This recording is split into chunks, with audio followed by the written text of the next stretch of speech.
To my future students, I want to make you some promises as your teacher. I will be committed to helping you become an analytical, conscientious student.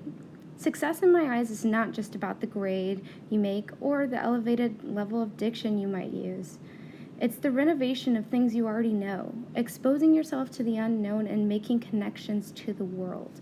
I understand that I'll have to put in quite a bit of effort myself, but that's okay.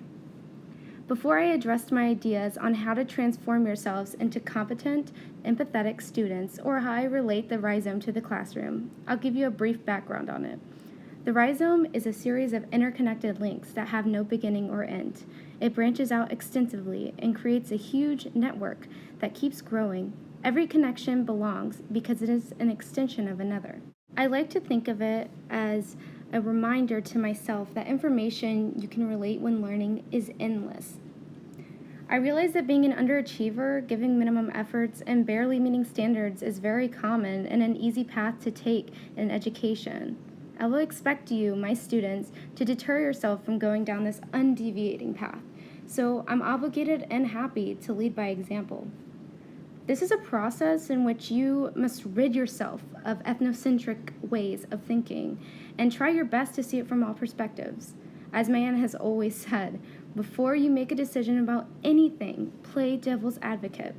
Challenging yourself and keeping your mind open will be one of the greatest tools you will ever learn in your academic career.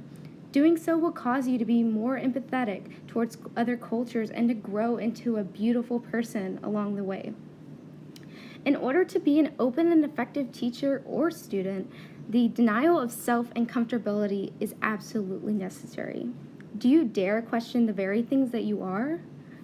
In a class where thought is provoked and welcomed, uncomfortable subjects and opinion are going to come up. Denying yourself is being willing to detour from your original thoughts and actually ponder the ideas contributed by others.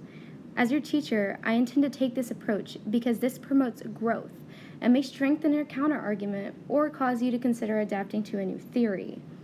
Either way, like the rhizome, you will create a bond and association to other thoughts.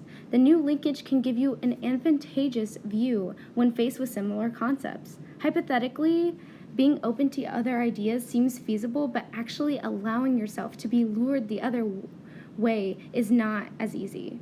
I firmly believe that allowing yourself to wander down a path you have marked off as wrong will give you a tighter grip on the concept. As your instructor, I promise to push you to hold a magnifying glass over your mind. Like Lundy's strolls, I'd like your educational experience in my class to be freeing.